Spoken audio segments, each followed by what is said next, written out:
Hello student, स्वागत है आप सभी का आज के सेशन में। बहुत लंबे समय बाद आज के करंट अफेयर की क्लास आपकी हो रही है, ठीक है। और इस बीच में आपका आरआरबी एएलपी, आरआरबी जेईई सभी के डेट जो है रिलीज़ हो गई है। तो बहुत कम समय बचे आप लोगों के पास में है, ठीक है। बहुत कम समय आपके पास में है। जितना आपका सिलेबस कंप्लीट हुआ है उसी के साथ में उसका रिवीजन आपको करना है, उसका प्रैक्टिस आपको करना है, ठीक है। और बहुत अच्छे से जो है आपको एग्ज़ाम दोनों ही आपने कंप्लीट करना है।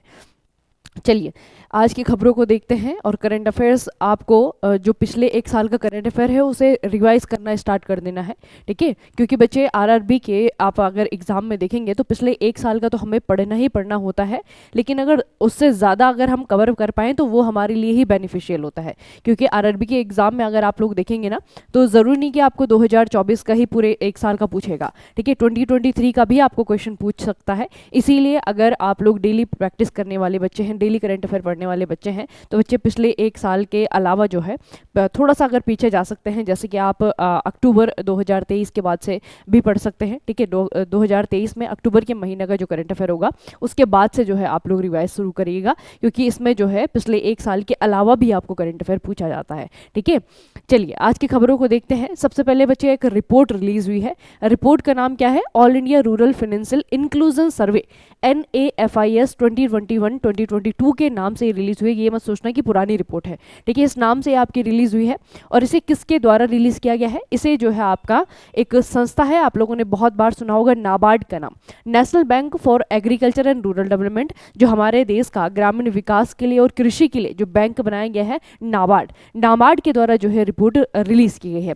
अब इस रिपोर्ट में बच्चे बहुत सारे आंकड़े हैं याद करने के लिए, ठीक है। क्या क्या आंकड़े हैं, जैसे आप लोग सबसे पहले देखेंगे इस रिपोर्ट में बताया गया है कि ग्रामीण परिवारों की जो औसत मासिक आय है, ठीक है, जो मंथली इनकम है, वो पिछले 5 सालों में बढ़कर के कितनी हुई है? 57.6% तक बढ़ी है, ठीक है। तो ये जो है इसमें एक पॉजिटिव इंक्रीमेंट हमें देखने को मिल रहा है। इस रिपोर्ट में बताया गया है कि जो रूरल इंडिया है वहाँ पे जो फैमिलीज रह रही है, वहाँ पे जो आपके हाउस होल्ड हैं, उनकी जो मंथली इनकम है उसमें इंक्रीमेंट देखने को मिला है। उसके अलावा ये रिपोर्ट क्या कहती है? उसके अलावा ये रिपोर्ट हमें बताती है कि वित्तीय बचत में भी वृद्धि देखी गई है। 2021-22 में औसत घरेलू बचत सालाना लगभग 13,209 रुपये रही, जबकि 5 साल पहले यह केवल और केवल 9,104 रुपये थी, ठीक है। तो लोगों में मतलब आपका सेविंग के प्रति अवेयरनेस बढ़ी है। लोगों ने जो है अपना पैसा बचाना शुरू किया है पिछले 5 सालों में, ठीक है। तो ये भी हमें देखने को मिला है। उसके अलावा रिपोर्ट हमें बताती है कि बकाया ऋण वाले परिवारों का अनुपात लगभग 47.4% से बढ़कर के कितना हो गया है? 52% हो गया है, ठीक है। तो इस चीज में भी बच्चे क्या मिला है? हमें जो है आपका ये बढ़ोतरी देखने को मिली है, ठीक है। तो डेप्ट इंक्रीज, यानी कि जहाँ पे लोगों ने ऋण लिया है, ठीक है, तो सेविंग की जो टेंडेंसी है वो भी बढ़ी है, लोन लेने की टेंडेंसी वो भी बढ़ी है, ठीक है। मतलब लोन लेने वाले लोग भी बढ़े हैं और सेव करने वाले लोग भी बढ़े हैं। और जो हमारे रूरल इंडिया है, रूरल इंडिया में जो लोगों की इनकम है वो भी आपके बढ़ी है, ठीक है। उसके अलावा बच्चे क्या देखने को मिला है? भारत में ग्रामीण परिवारों के बीच में बीमा कवरेज को में उल्लेखनीय वृद्धि हुई है। कम से कम एक सदस्य बीमा कराने वाली परिवारों की संख्या 2016-17 में 25.5% से बढ़कर के कितनी हो गई है? ये 80.3% हो गई है। तो इस चीज में आप लोग देखेंगे तो बहुत ज्यादा जो है आपका यहाँ पे परसेंटेज इंक्रीमेंट देखने को मिलता है। देखिए बच्चे 2016-17 में देखिएगा आप, ये आपका 25.5% था, और ये भी बढ़कर के कितना हो गया है? लगभग 80.3%। तो बहुत बड़ा इंक्रीमेंट है ये किस चीज का दिखा रहा है? ये दिखा रहा है कि जिन परिवारों में कम से कम एक व्यक्ति ऐसा है कि जिसके नाम की LIC है, ठीक है। तो एक तो बीमा की हैबिट में वृद्धि हुई है लोगों में, दूसरा जो है लोगों की जो बचत है, ठीक है, सेविंग की आदत है लोगों में बढ़ी, और दूसरा जो है आपका ऋण लेने की आदतें भी लोगों में बढ़ी है, ठीक है। और सबसे इंपॉर्टेंट चीज जो इस सर्वे में निकल करके आया वो ये है कि जो रूरल इंडिया है, जो ग्रामीण भारत है, वहां पे जो लोग हैं, वहां पे जो हाउस होल्ड है, उनकी जो मंथली इनकम है उसमें इंक्रीमेंट देखने को मिला है, ठीक है। तो ये आपको थोड़ा सा याद रखना है। सर्वे का नाम याद रखिएगा, नाबार्ड के द्वारा रिलीज की गई है। 2021-22 के आधार पे जो है इसे रिलीज किया गया है, लेकिन अभी 2024 में इसे रिलीज किया गया है, ठीक है। ये याद रखिएगा। अगली जो न्यूज़ है बच्चे आप लोगों ने सुन लिया होगा, 2 इलेक्शन हुए थे अभी हमारे दो स्टेट में। एक आपका हरियाणा है और एक आपका जो है यूटी है, यूनियन टेरिटरी है जम्मू कश्मीर। लेकिन जम्मू कश्मीर एक आपका ऐसा यूटी है जिसकी अपनी एक लेजिस्लेचर है, जैसे कि आपका दिल्ली है बच्चे, है ना। दिल्ली क्या है, एक यूटी भी है, केंद्र शासित प्रदेश भी है, देश की राजधानी भी है, और ऐसा यूटी है जिसकी अपना एक लेजिस्लेचर है, जिसकी अपनी विधानसभा है। उसी तरीके से जम्मू कश्मीर भी है। लेकिन जम्मू कश्मीर का यूटी बनने के बाद अभी ये पहला इलेक्शन है, इसीलिए यहाँ से प्रश्न आपको भर भर के पूछे जा सकते हैं। ठीक है, तो फिलहाल आपको इतना याद रखना है कि कहाँ पे कौन जीता है। अगर हम पहले हरियाणा की बात करते हैं, हरियाणा की बात करें तो यहाँ पे बीजेपी की सरकार से दोबारा बीजेपी ही जीत गई है। हरियाणा में भाजपा ने ऐतिहासिक तीसरी बार जीत हासिल की, लगभग 90 में से 48 सीटें जीती है। ठीक है, और बहुमत के साथ में अब दोबारा सरकार बनाएगी। अगर हम जम्मू कश्मीर की बात करें तो जम्मू कश्मीर में नेशनल कॉन्फ्रेंस ने 90 में से 42 सीटों में विजय हासिल की है, और वह भारतीय गठबंधन के साथ में यानी कि इंडिया अलायंस के साथ में, बच्चे जो आपके कांग्रेस वाली है ना, इंडिया अलायंस के साथ में दोनों मिलकर के क्या बनाएंगे, यहाँ पे गठबंधन की सरकार बनाएंगे। ठीक है, तो एक जगह आपका एक क्षेत्रीय पार्टी है जम्मू कश्मीर में, इसका नाम है नेशनल कॉन्फ्रेंस, और दूसरी जगह अगर आप लोग देखेंगे तो बीजेपी को जानते हैं। ठीक है, तो भारतीय जनता पार्टी दोबारा से हरियाणा में जीत गई है। अब बात आती है कि यहाँ पे सीएम का चेहरा कौन कौन है। ठीक है, अभी दोनों ही जगह शपथ नहीं हुई है सीएम की, लेकिन मैं आपको बता देती हूँ जो भी न्यूज़ अभी आ रही है न्यूज़पेपर में। अगर हम हरियाणा की बात करें तो हरियाणा के जो पहले सीएम थे यानी कि नायब सिंह सैनी, यही दोबारा भी बनेंगे, और 17 अक्टूबर को जो है इनका इवेंट होगा जिसमें कि ये शपथ लेंगे। ठीक है, अगर हम जम्मू कश्मीर की बात करें तो जम्मू कश्मीर का यूटी बनने के बाद में पहला लेजिस्लेटिव असेंबली का इलेक्शन हुआ था। ठीक है, पहली बार यहाँ पे इलेक्शन हुआ, और यहाँ के सीएम बच्चे जो बनने की अभी तक जो खबरें आ रही हैं वो बनने जा रहे हैं आपके जम्मू कश्मीर के उमर अब्दुल्ला। ठीक है, उमर अब्दुल्ला अक्टूबर 16 को इनके शपथ लेने की अभी न्यूज़ आ रही है कि 16 अक्टूबर को ये शपथ लेंगे। ठीक है, तो दोनों ही जगह को बच्चे आपको याद रखना है। हरियाणा आपका एक सेंट्रल इंडिया का बहुत इंपॉर्टेंट स्टेट है, और जम्मू कश्मीर तो आपका जब से 2019 में से जब से आपका अलग हुआ है, पहले ये स्टेट था, राज्य के बाद में इसे यूटी का दर्जा दिया गया, और तब से अब तक जो है इसमें आपका एक भी विधानसभा चुनाव नहीं हुए थे। अब जाकर के 2024 में यहाँ पे विधानसभा चुनाव हुए हैं, जो कि हमारे लिए इंपॉर्टेंट है। ठीक है, याद रखिएगा। अगली जो आपकी न्यूज़ है बच्चे एक एग्रीमेंट से रिलेटेड है, और इस न्यूज़ को आपको थोड़ा सा ध्यान से सुनना पड़ेगा। यहाँ पे बहुत सारी स्टैटिक चीज़ें भी हैं जानने के लिए, याद करने के लिए, और बहुत सारी जो है आपकी नई चीज़ें भी हैं। ठीक है, सबसे पहले करंट पे हम पढ़ते हैं। एक न्यूज़ आई है कि रिजर्व बैंक ऑफ इंडिया ने यानी कि भारतीय सेंट्रल बैंक ने रिजर्व बैंक ऑफ इंडिया और मालदीव इन दोनों के बीच में एक एग्रीमेंट हुआ है। ठीक है, एग्रीमेंट किस चीज़ को लेकर के हुआ है ये हम देखेंगे।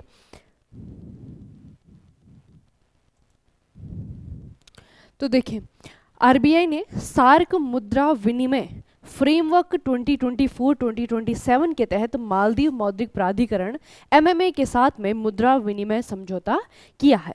अब देखिए बच्चे, ये चीज़ आपको थोड़ा सा मैं समझाती हूँ कि आरबीआई ने जो एग्रीमेंट किया है ना, ये ऑलरेडी एक ट्रीटी के तहत किया गया है। इस ट्रीटी का नाम क्या है ऑलरेडी? इसका नाम है सार्क मुद्रा विनिमय फ्रेमवर्क 2024-2027। ठीक है, इसके तहत इन दोनों देशों के बीच में यानी कि इंडिया और मालदीव के बीच में एग्रीमेंट हुआ है।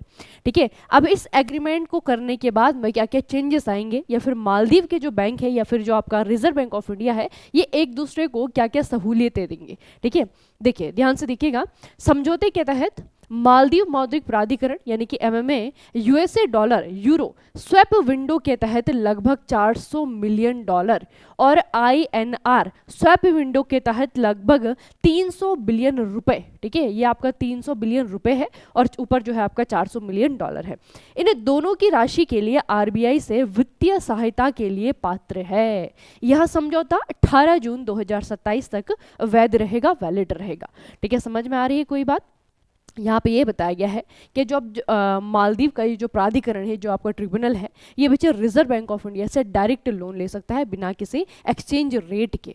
ठीक है, तो ये थोड़ा सा आपको याद रखना है कि मालदीव के बीच में, मालदीव की जो आपकी ऑर्गेनाइजेशन है मालदीव मौद्रिक प्राधिकरण, और आपका रिजर्व बैंक ऑफ इंडिया के बीच में आपका क्या हुआ है, ये एग्रीमेंट हुआ है, जिसके तहत ये जो आपका एमएमए है ऑर्गेनाइजेशन है, ये आरबीआई से इतना लोन लेने के लिए आप एलिजिबल हो जाएगा। ठीक है, और ये कब तक वैलिड रहेगा? 2027 तक वैलिड रहेगा। ठीक है, दूसरी बात, हमारे जो प्रधानमंत्री हैं नरेंद्र मोदी, और जो यहाँ पे बच्चे राष्ट्रपति है, प्रेसिडेंट है, उनका नाम है मोहम्मद मुइज़, याद रखिएगा, ठीक है, मोहम्मद मुइज़ जो मालदीव के राष्ट्रपति हैं, इन दोनों ने मिलकर के क्या किया है, रुपे कार्ड भी लॉन्च किया है, ठीक है। रुपे कार्ड जो है भारत का, इंडियन गवर्नमेंट का जो है आपका एक क्रेडिट डेबिट कार्ड का वो है, कंपनी है, ठीक है, वो इन्होंने लॉन्च किया है। उसके अलावा जो है हनी माधु अंतर्राष्ट्रीय हवाई अड्डा, याद रखिएगा, हनी माधु अंतर्राष्ट्रीय हवाई अड्डे पर एक नए रनवे का उद्घाटन भी किया। दूसरा क्या है, द्विपक्षीय समझौतों को और मजबूत करने के लिए सहमति व्यक्त की, जो कि पिछले साल खराब हो गए थे। आप लोगों ने देखा होगा पिछले साल जब हम लक्षद्वीप को जो है आपका मालदीव का रिप्लेसमेंट बनाने के लिए बहुत सारी जो है आपकी ट्विटर पे, बहुत सारी सोशल मीडिया पे जो है लोगों ने इस तरीके के काम किए थे ना, क्योंकि मालदीव के जो कुछ ऑफिशियल थे, कुछ मंत्री थे, उनके द्वारा जो है भारत पे कुछ गलत टिप्पणियां की गई थी, है ना। उसके बाद में मालदीव और भारत के रिश्ते थोड़े से जो है आपके खराब हो गए थे, लेकिन अभी जाकर के 2024 अक्टूबर में आप लोग देख रहे हैं कि दोनों के बीच में एक एग्रीमेंट हुआ है और दोनों ने मिलकर के आपसी सहमति व्यक्त की है, ठीक है। बहुत सारी मुद्दों पे, बहुत सारी जो है अपने संबंधों को मजबूत करने के लिए इन्होंने आपसी सहमति व्यक्त की है। तो दोनों ही लीडर का नाम, अपने लीडर का नाम तो आपको पता है, हमारे जो प्रधानमंत्री मोदी जी, नरेंद्र मोदी, और मालदीव के जो राष्ट्रपति हैं इनका नाम आपको याद रखना है, इनका नाम है मोहम्मद मुइज़, ठीक है। तो दोनों ने मिलकर के जो है आपकी बहुत सारी चीज़ों को एक साथ किया है, ठीक है। तो अब थोड़ा सा रिश्ते संभलने के लिए हम लोग देख रहे हैं कि रिश्ते संभल रहे हैं दोनों के बीच में, ठीक है। अब आते हैं बच्चे इसका मैंने जैसा आपको कहा था कि आरबीआई ने जो ये कदम उठाए है, जो एग्रीमेंट किया है, ये ऑलरेडी एक ट्रीटी के तहत किया गया है, ठीक है। और ये जो आप देख रहे हैं ना, यहाँ पे एक शब्द आ रहा है आपका बार बार, थोड़ा सा इसका स्टैटिक पोर्शन देखते हैं। यहाँ पे एक शब्द का इस्तेमाल हो रहा है, करेंसी स्वैप एग्रीमेंट, ठीक है।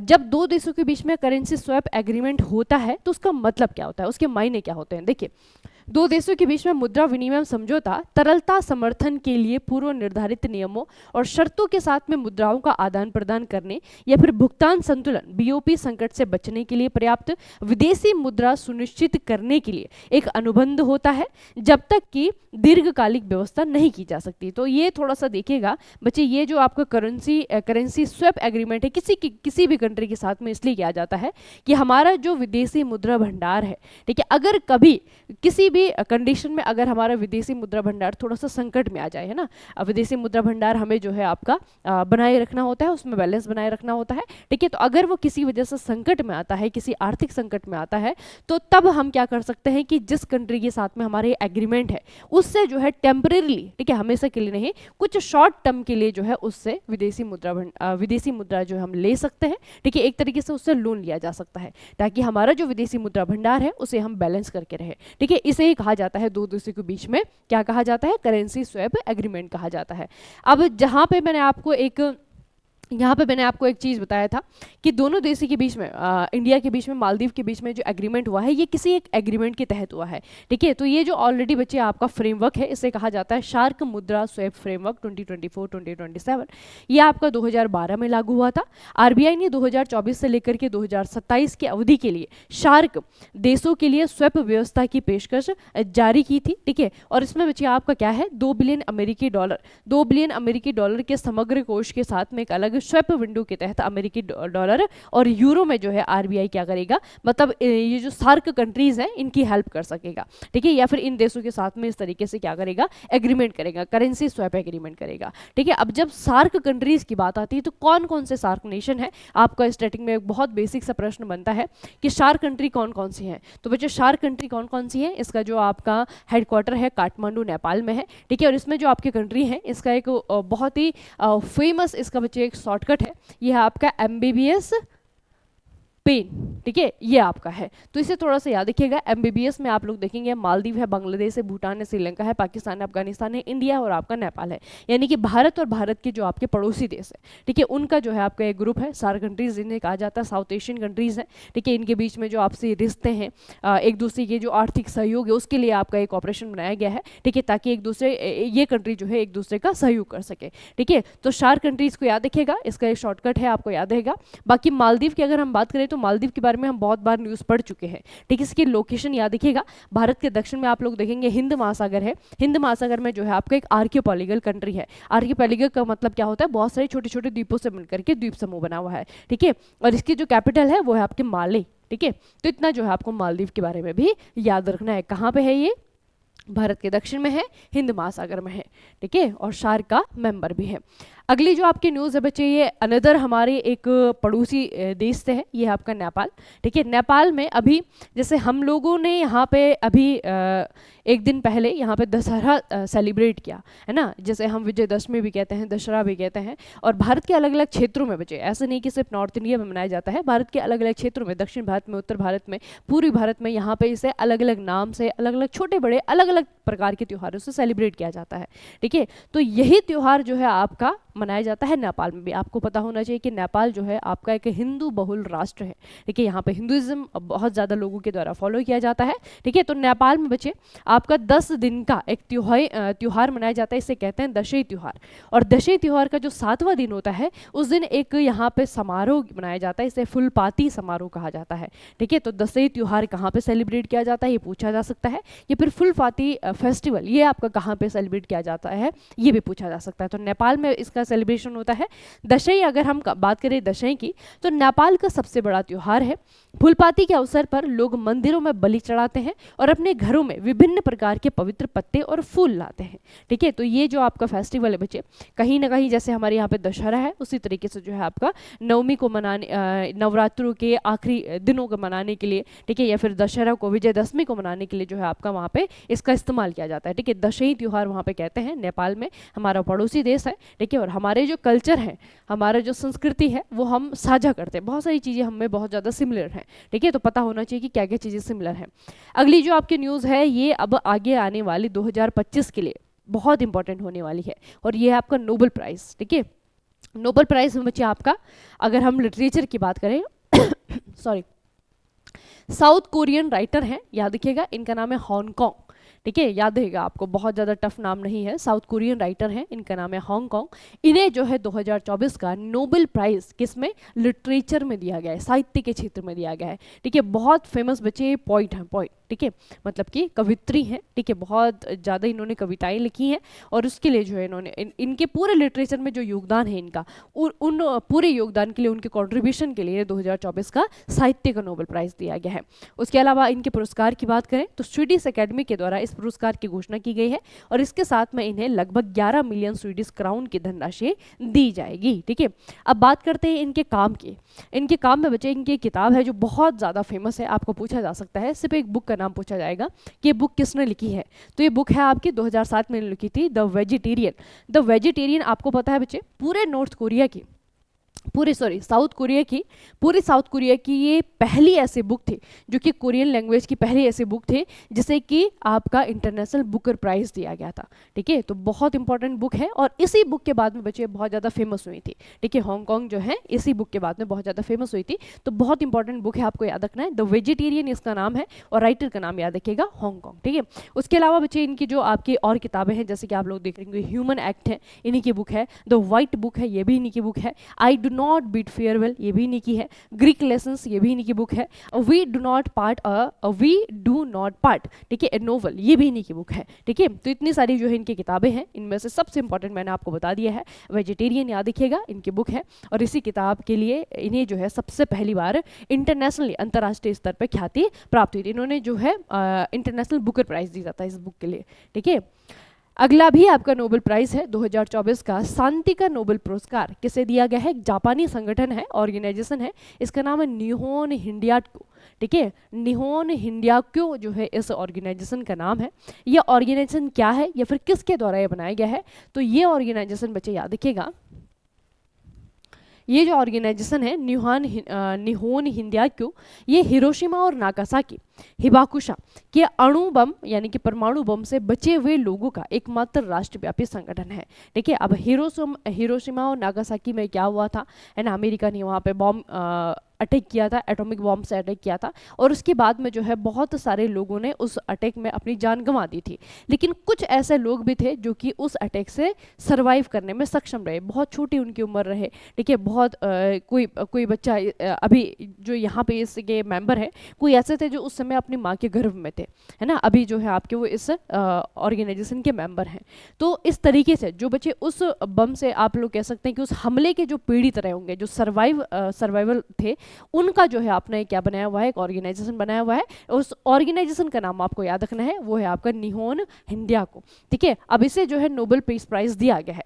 क्यों दिया गया है? क्योंकि जो आपका बच्चे पूरा ऑर्गेनाइजेशन बना है ना, ये इस पर्पस के लिए बनाया गया है कि लोगों को बताया जा सके कि जो एटॉमिक बॉम्ब है वो कितना ज़्यादा हार्मफुल है, उससे मानव जाति पे क्या असर पड़ता है, क्या प्रतिकूल असर पड़ता है, ये बताने के लिए जो है आपका ऑर्गेनाइजेशन काम करता है। और ये बताता है कि एटॉमिक बॉम्ब नहीं बनाना चाहिए, ठीक है, और ना ही किसी कंट्री को उसका इस्तेमाल करना चाहिए। ठीक है, तो इस तरीके से जो है आपका ये लोगों में अवेयरनेस फैलाता है। परमाणु, देखिए क्यों दिया गया है, परमाणु हथियारों से मुक्त विश्व बनाने के प्रयासों के लिए तथा गवाहों के बयान के माध्यम से यह प्रदर्शित करने के लिए कि परमाणु हथियार का फिर कभी उपयोग नहीं किया जाना चाहिए। ठीक है, तो ये थोड़ा सा याद रखिएगा। इस ऑर्गेनाइजेशन को दिया गया है, जापान का ऑर्गेनाइजेशन है, और ये उन लोगों का ऑर्गेनाइजेशन है जिन लोगों ने एटॉमिक बॉम्ब के हमलों को झेला है, उससे उभर के निकले हैं, उससे बच के निकले हैं। ठीक है, तो याद रखिएगा बच्चे, ऑर्गेनाइजेशन का नाम याद रखना। 2024 का जो शांति का नोबेल प्राइज था ये इन्हें दिया गया है। ठीक है, अगली जो न्यूज़ आ रही है हमारे पास में, ये स्पोर्ट्स रिलेटेड है। जैसे आप लोग रोजर फेडरर को जानते हैं, जैसे आप लोग नोवाक जोकोविच को जानते हैं, वैसे बच्चे एक और खिलाड़ी को याद रखिएगा, उन्हीं की सीरीज के खिलाड़ी हैं, इनका नाम है राफेल नडाल। ठीक है, राफेल नडाल है, इनका कंट्री याद रखिएगा स्पेन के खिलाड़ी हैं, टेनिस खिलाड़ी हैं, और इन्होंने हाल ही में अनाउंस किया है कि अब जो है ये प्रोफेशनल टेनिस से रिटायर हो गए हैं। ठीक है, तो इन्होंने जो है रिटायरमेंट की घोषणा की है। आपको इनका कंट्री पूछा जा सकता है, आपको इनका नाम तो पूछा ही जाएगा, इनकी उपलब्धियां भी पूछी जाएंगी। ठीक है, तो क्या पढ़ते हैं इनके बारे में, देखिए इन्होंने 22 बार बच्चे ग्रैंड स्लैम जीते हैं, जिन्हें हम टेनिस के ग्रैंड्स वो कहते हैं ना, मेजर्स कहा जाता है, जैसे कि आपका यूएस ओपन हो गया, फ्रेंच ओपन हो गया, ऑस्ट्रेलियन ओपन हो गया, है ना। तो टोटल ग्रैंड स्लैम अगर हम बात करें इनकी पूरी कैरियर की, तो इन्होंने 22 ग्रैंड स्लैम जीते हैं। वह अपने कैरियर में गोल्डन स्लैम हासिल करने वाले एकमात्र खिलाड़ी भी हैं, ये भी इनकी अचीवमेंट है। नडाल ने अपने कैरियर में 92 एटीपी एकल खिताब भी जीते हैं, और जिसमें एक ओलंपिक स्वर्ण पदक भी शामिल है। ठीक है, तो बच्चे इनके अचीवमेंट भी याद रखिएगा। एक तो टोटल ग्रैंड स्लैम, ठीक है, क्योंकि अभी जो टोटल ग्रैंड स्लैम का जो बच्चे रिकॉर्ड है ना, वो सबसे ज़्यादा टोटल ग्रैंड स्लैम किसने जीते हैं, नोवाक जोकोविच ने जीते हैं, 24 का रिकॉर्ड है उनके नाम पे। ठीक है, तो 24 22 में बहुत ज़्यादा अंतर है नहीं, है ना। तो 22 जो है ये भी आपको याद रखना है कि इन्होंने टोटल 22 ग्रैंड स्लैम जीते हैं अपने पूरे कैरियर में, और इन्होंने ओलंपिक का एक गोल्ड मेडल भी जीता है, वो भी आपको याद रखना है। ठीक है, और उसके अलावा यहाँ पे आप लोग देख रहे होंगे एकमात्र लिखा हुआ है अपने कैरियर में गोल्डन स्लैम। ठीक है, गोल्डन स्लैम हासिल करने वाले एकमात्र खिलाड़ी भी हैं, ये भी आपको याद रखना है बच्चे। ठीक है, तो इनकी अचीवमेंट याद रखिएगा, इनका कंट्री याद रखिएगा, और इनका खेल याद रखिएगा, इनसे आपको प्रश्न पूछा जा सकता है। ठीक है, बहुत इंपॉर्टेंट पर्सनैलिटी है, जैसे मैंने आपको कहा ना, जैसे रोजर फेडरर हैं आपके, ठीक है, जैसे आपके नोवाक जोकोविच तो अभी खेल रहे हैं, लेकिन राफेल नडाल, रोजर फेडरर दोनों ही रिटायर हो गए हैं, तो दोनों के बारे में थोड़ा सा याद रखिएगा। ठीक है, इनका खेल, इनका देश और इनकी अचीवमेंट याद रखिएगा। अब आते हैं अगली शॉर्ट न्यूज़ पे। रतन टाटा जी के बारे में जो खबर थी आप लोगों ने सुन ली होगी। ठीक है, सभी लोगों ने, आप लोग जानते हैं रतन टाटा जी को। तो उनके जाने के बाद, उनके देहांत के बाद में उनका जो पद है वो कौन संभालेगा, इसके लिए याद रखिएगा नोएल टाटा। ठीक है, नोएल टाटा को टाटा ट्रस्ट का, अब बच्चे टाटा का क्या है ना, टाटा जो है आपका एक ऑर्गेनाइजेशन है, और इसकी बहुत सारी सब्सिडरी हैं, बहुत सारी कंपनी को ओन करता है। ठीक है, तो उन कंपनियों के जो है अलग अलग चेयरपर्सन है, मैनेजिंग डायरेक्टर है। ठीक है, तो जो मैं नाम बता रही हूँ वो थोड़ा सा याद रखिएगा कि किस कंपनी की बात हो रही है। यहाँ पे बात हो रही है नोएल टाटा की। ठीक है, इन्हें टाटा ट्रस्ट का, ठीक है, टाटा ट्रस्ट का चेयरमैन नियुक्त किया गया है। टाटा ट्रस्ट के चेयरमैन इससे पहले जो है आपके रतन टाटा थे। ठीक है, तो टाटा ट्रस्ट का इन्हें चेयरमैन नियुक्त किया गया है। वे रतन टाटा के सौतेले भाई हैं, और टाटा समूह में उनकी गहरी भागीदारी भी रही है। ठीक है, तो अभी तक बच्चे ये जो नोएल टाटा जिनकी हम बात कर रहे हैं, इनके पास ऑलरेडी बहुत इंपॉर्टेंट पद है। जैसे कि हम बात करें, नोएल वर्तमान में ट्रेंट हो गया आपका, वोल्टास हो गया आपका, टाटा इन्वेस्टमेंट कॉर्पोरेशन हो गया आपका, टाटा इंटरनेशनल हो गया, इसके चेयरमैन भी हैं। ठीक है, और साथ में जो है टाटा स्टील हो गया आपका, टाइटन हो गया, इसके वाइस चेयरमैन भी हैं। ठीक है, तो ऑलरेडी मतलब बहुत इंपॉर्टेंट पदों पे ये थे। लेकिन अभी जो बच्चे टाटा का, आप लोगों ने टाटा ग्रुप को जाना जाता है उनकी फिलैंथ्रोपी के लिए ना। रतन टाटा को आप लोगों ने देखा होगा कि कभी हमारे देश में किसी बिजनेसमैन को इतना सम्मान नहीं दिया जाता है ना, नहीं दिया जाता, ऑब्वियस सी बात है ना।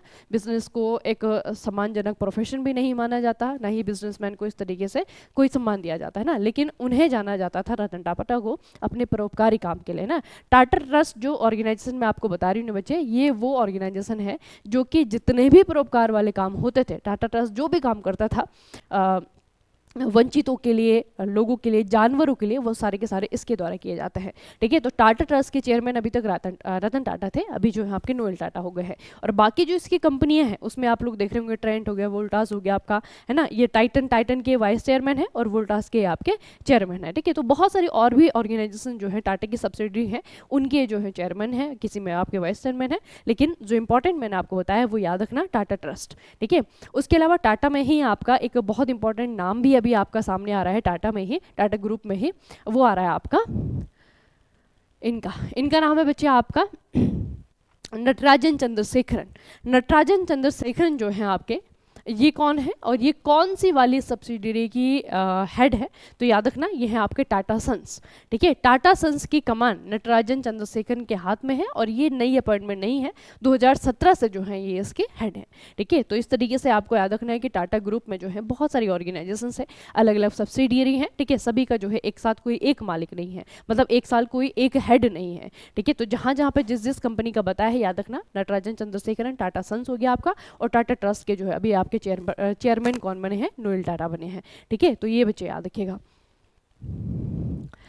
अगली भी आपकी एक अपॉइंटमेंट है, ये है आपके मिस्टर मनोज कुमार दुबे। मनोज कुमार दुबे जी को किसका, एक कंपनी का नाम है, एक मिनी रत्न पब्लिक सेक्टर इंटरप्राइजेस है, यानी कि पीएससी है, इसका नाम है आपका आईआरएफसी। आईआरएफसी का अध्यक्ष प्रबंध निदेशक जो है इन्हें नियुक्त किया गया है और 5 साल के लिए जो है इन्हें इस काम के लिए चुना गया है। ठीक है, बाकी आईआरएफसी की अगर हम बात करें तो ये जो है आपकी एक मिनी रत्न कंपनी है, एक ग्रेड कंपनी है और 1986 में जो है इसे बनाया गया है। ठीक है, तो ये थोड़ा सा याद रखना बच्चे। इंडियन रेलवे के लिए जो है आपका, इंडियन रेलवे की कंपनी है ये आईआरएफसी। ठीक है, और इसके मैनेजिंग डायरेक्टर और इसके चेयरपर्सन यानी कि अध्यक्ष के रूप में चुना गया है मिस्टर मनोज कुमार दुबे जी को। ठीक है, तो इतनी जो है आज की खबरें आपकी समाप्त होती हैं। उसके अलावा बच्चे आरआरबी एएलपी, आरआरबी जेई की जो न्यूज़, जो डेट आपकी रिलीज हुई है, डेट में आपको थोड़ा सा अब क्या करना है, लग जाना है अपनी तैयारियों पे। ठीक है, वैसे आप लोग कर ही रहे थे इतने दिनों से मेहनत, लेकिन अभी थोड़ा सा अपनी तैयारी को हो सकता है कि बदलने की, दूसरे ट्रैक पे डालने का समय आ चुका है ना, फास्ट ट्रैक पे थोड़ा सा डाल सकते हैं जितना चीज़ें आपकी हो सकती हैं, जितना ये अक्टूबर का महीना आपके पास में है ना, अक्टूबर के महीने में ज़्यादा से ज़्यादा चीज़ों को निपटाने की, ज़्यादा से ज़्यादा चीज़ों को जो है कंप्लीट करने की कोशिश करेंगे। उसके बाद में जो आपका नवंबर का महीना है आरआरबी जेई के लिए, नवंबर का महीना जो है पूरी तरीके से आपको प्रैक्टिस करनी है और सिर्फ प्रैक्टिस करनी है, रिविजन करना है आपको। ठीक है, खूब सारे मॉक टेस्ट देने हैं, खूब सारी जो है आपको प्रैक्टिस करनी है। और अगर आप मेक इट इजी के साथ में जुड़ करके एएलपी और आरआरबी जेई दोनों की प्रैक्टिस करना चाह रहे हैं तो बच्चे आप make it easy mechanical mobile application है, सिविल वालों के लिए make it easy civil mobile application है, आप लोग वहाँ पे जाएंगे। प्रैक्टिस सेशन जो है आपके आज से स्टार्ट हो गए हैं। ठीक है, सारे सब्जेक्ट के अलग अलग प्रैक्टिस हो रही हैं। ठीक है, तो अगर आप लोग वो बच्चे हैं जिन्होंने कि अपना पूरा सिलेबस कंप्लीट कर लिया है तो आप लोग जो है हम हमारे साथ में प्रैक्टिस के लिए जुड़ सकते हैं। और अगर सिलेबस कंप्लीट नहीं भी हुआ है तो आपको थोड़ा सा अपना जो पढ़ने का शेड्यूल था उसे बढ़ा करके जो है आधा टाइम आपका सिलेबस कंप्लीशन में लगाइए और आधा टाइम जो है प्रैक्टिस में लगाइए। ठीक है, इसी तरीके से थोड़ा सा अब मेहनत करने की बारी आ गई है ना। हम इतने महीने से कह रहे थे कि टाइम नहीं मिलेगा, फिर भी हम सोच के चल रहे थे कि जनवरी फरवरी में आपका एग्ज़ाम होगा, लेकिन आ गया है। अब यही सच्चाई है कि आ गया है और आपके पास में इतना समय है। अब आप कुछ भी करके जो है अपना शेड्यूल बढ़ाइए, अपने आप को थोड़ा सा और ज़्यादा मेहनती बनाइए और ज़्यादा थोड़ा सा फास्ट ट्रैक पे लाइए अपने माइंड को, अपने आप को, और अच्छे से जो है इसके लिए मेहनत करिए। चलिए फिर आज का सेशन को यहीं पे समाप्त करते हैं, मिलेंगे फिर कल के सेशन में। तब तक के लिए पढ़ते रहिए, बढ़ते रहिए, अपना खूब सारा ख्याल रखिएगा। आप सभी का बहुत बहुत धन्यवाद।